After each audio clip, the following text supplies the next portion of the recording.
Mes frères et sœurs, bonjour. J'ai souhaité ce soir partager avec vous la méditation de la parole de Dieu. Je ne continue pas aujourd'hui la méditation sur la prière de notre Père. Je vais continuer prochainement. Aujourd'hui, j'ai souhaité partager avec vous euh, une méditation sur comment devient-on enfant de Dieu. Est-ce que nous sommes tous des enfants de Dieu? Tout le monde est créature de Dieu. Nous sommes tous des créatures de Dieu, mais pour autant, nous ne sommes pas tous enfants de Dieu. Pour devenir enfant de Dieu, c'est par la foi en Christ. C'est en acceptant Jésus comme Seigneur et Sauveur. Et accepter Jésus comme Seigneur et Sauveur signifie être baptisé au nom de Jésus-Christ.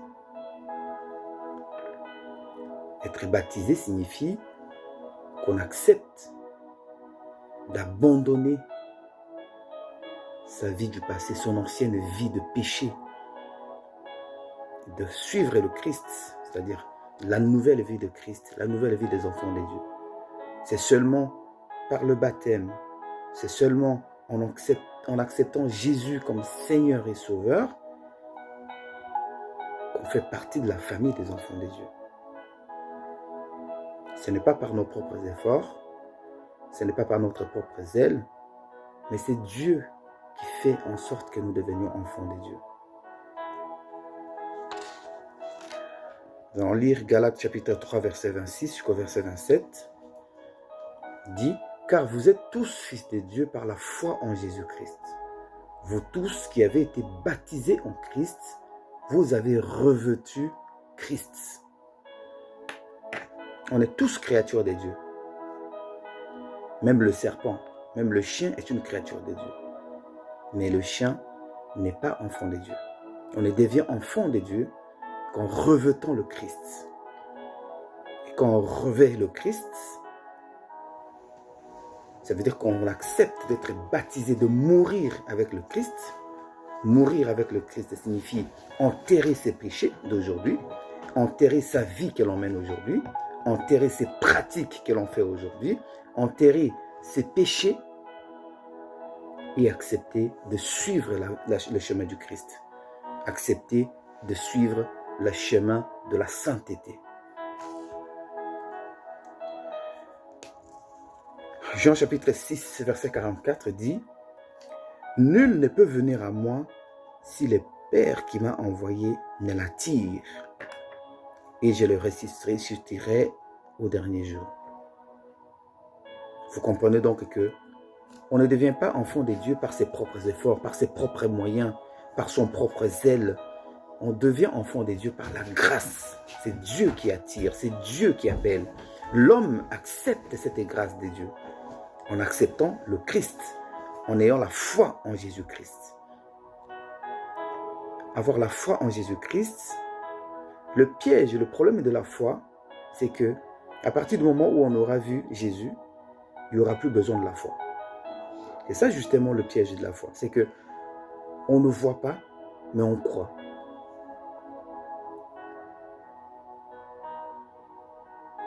Et quand on est enfant de Dieu, on bénéficie de la protection des enfants de Dieu. Jean chapitre 1, verset 12 jusqu'au verset 13, dit « Mais à tous ceux qui l'ont reçu, à ceux qui croient en son nom, il a donné le pouvoir de devenir enfants de Dieu, lesquels sont nés non du sang, ni de la volonté de la chair, ni de la volonté de l'homme, mais de Dieu. » Quand on accepte Christ comme Seigneur et Sauveur, qu'on accepte d'être baptisé, d'abandonner sa vie de péché, sa vie d'avant, eh bien, on revêt Christ, on obtient un pouvoir de devenir enfant de Dieu. Et quand on obtient ce pouvoir de devenir enfant de Dieu, eh bien, le Christ, Dieu nous protège. On n'a plus besoin d'avoir peur. On n'a plus besoin d'avoir des inquiétudes. On n'a plus besoin de s'inquiéter de quoi que ce soit. Parce que Dieu prend le contrôle. Dieu nous protège.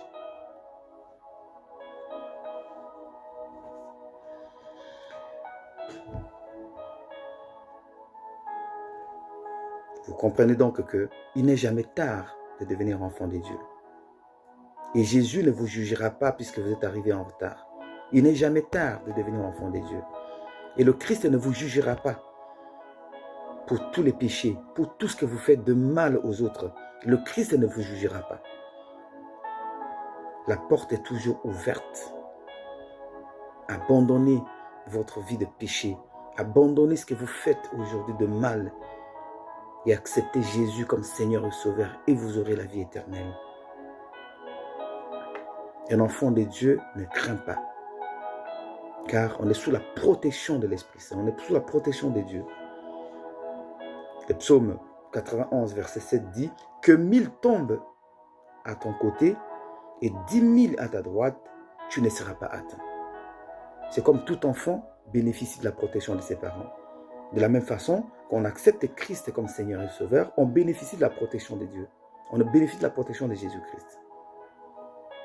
Isaïe chapitre 54, verset 17 dit « Toute arme forgée contre toi sera sans effet, et toute langue qui s'élèvera en justice contre toi, tu la condamneras. Tel est l'héritage des serviteurs de l'Éternel, et leur justice de par moi, dit l'Éternel. » Quand on devient enfant de Dieu, on bénéficie de la protection de Dieu. On a un pouvoir en fait. Le nom de Dieu, le nom de Christ, la foi en Jésus-Christ te donne un pouvoir. Jérémie chapitre 1, verset 19 dit « Ils te feront la guerre, mais ils ne te vaincront pas, car je suis avec toi pour te délivrer, dit l'Éternel. » On va lire Luc chapitre 10, verset 9. Il dit « Je vous ai donné le pouvoir de marcher sur les serpents et sur les scorpions et sur toute la puissance de l'ennemi, et rien ne pourra vous nuire. » Voilà la garantie. C'est une garantie à vie lorsqu'on accepte Christ comme Seigneur et Sauveur.